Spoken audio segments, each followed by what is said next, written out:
Hello बच्चों, कैसे हो सब। आई होप सब बढ़िया होंगे, सब मजे में होंगे। दोस्तों आज फिर हम एक नई वीडियो के साथ आपके सामने हाजिर हैं और आज हम पढ़ेंगे मनी मेजरमेंट कंसेप्ट। ये बहुत ही इंपॉर्टेंट है किसी भी फर्म के लिए। दोस्तों आपने एक कहावत सुनी होगी, पैसा बोलता है। आज मैं आपको दिखाऊंगा कि वाकई में पैसा बोलता है। कंपनी के लिए पैसा ही सब कुछ होता है, इसमें और कोई चीज ज्यादा मैटर नहीं करती। देखो कैसे, इसकी डेफिनेशन समझने के बाद मैं आपको एक एग्जांपल दिखाऊंगा कि कैसे एक कंपनी सिर्फ वही चीजें लेती है जो मनी के अंदर आती है। देखो पहले आप डेफिनेशन समझो किसकी, मनी मेजरमेंट कंसेप्ट की।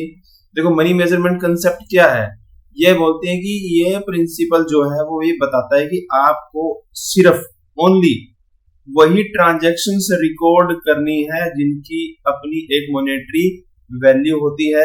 उसको ही आप क्या करोगे, फाइनेंशियल स्टेटमेंट में रिकॉर्ड करोगे। मतलब जो चीज पैसे में मेजरमेंट की जा सकती है, पैसे में कैलकुलेट करी जा सकती है, उसको आप लिखोगे। इसके अलावा कोई भी ऐसी ट्रांजैक्शन जो नॉन मॉनेटरी है उसको आप यहाँ पे रिकॉर्ड नहीं करोगे। अब इसमें क्या है, एम्प्लॉय की सेटिस्फेक्शन है। एम्प्लॉय जितना मर्जी मेहनती हो इसका कोई मैटर नहीं है।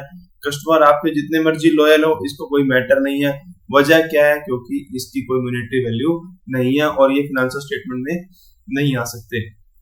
इसलिए किसी भी फर्म में ये इंपॉर्टेंट चीज कंसिडर करी जाती है कि हर एक वो चीज जिसका पैसे का एक मोल होता है उसको आप रिकॉर्ड करो। इसके अलावा कोई भी चीज को आप रिकॉर्ड ना करो। देखो इसको मैं समझाता हूँ एक एग्जांपल से। कंपनी जो है, ये कंपनी है, सेम हमारी कंपनी, वही पुरानी कंपनी XYZ कंपनी है। ये जो कंपनी है इसने क्या किया, इसने एक जगह खरीदी। इसने क्या करा, लैंड खरीदी। अब ये जो कंपनी है इसने जब लैंड खरीदी ना, तो इस लैंड की वैल्यू कितनी है, सपोज करो 20 लाख रुपए। ये 20 लाख रुपए का टुकड़ा है जमीन का जो कंपनी ने परचेज करा।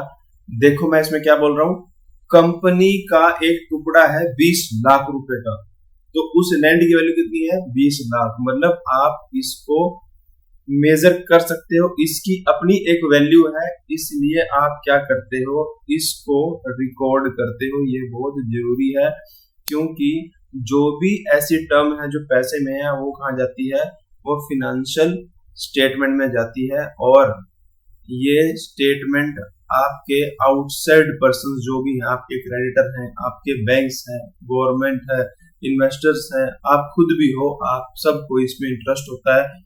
इससे कंपनी के बैकग्राउंड का पता लगता है, इससे कंपनी के स्टेटस का पता लगता है, इससे कंपनी की प्रोग्रेस का पता लगता है। इससे आप अपने डाटा को कंपेयर भी कर सकते हो। इसलिए आप क्या करते हो, सिर्फ वही चीजें लिखते हो जो पैसे में काउंट हो सकती हैं।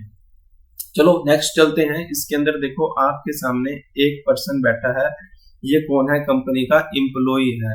और ये एम्प्लॉय इतना जानदार है, इतना ऑनेस्ट है, ये कंपनी के लिए दिन रात काम करता है और कंपनी को प्रॉफिट जनरेट करके देता है।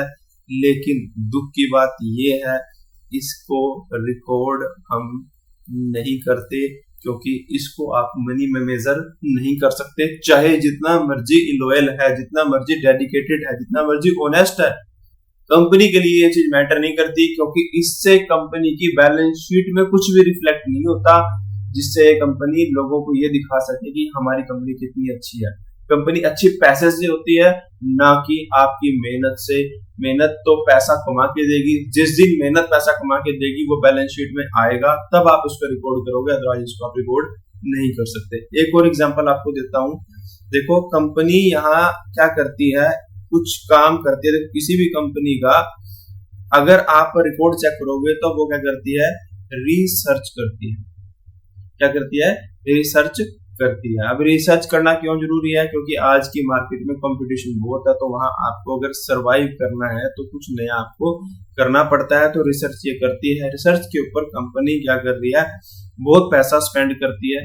अब ये स्पेंड जो करती है तो क्या इससे कंपनी को कोई फायदा हो रहा है, क्या कंपनी को रिसर्च करने से कोई फायदा है?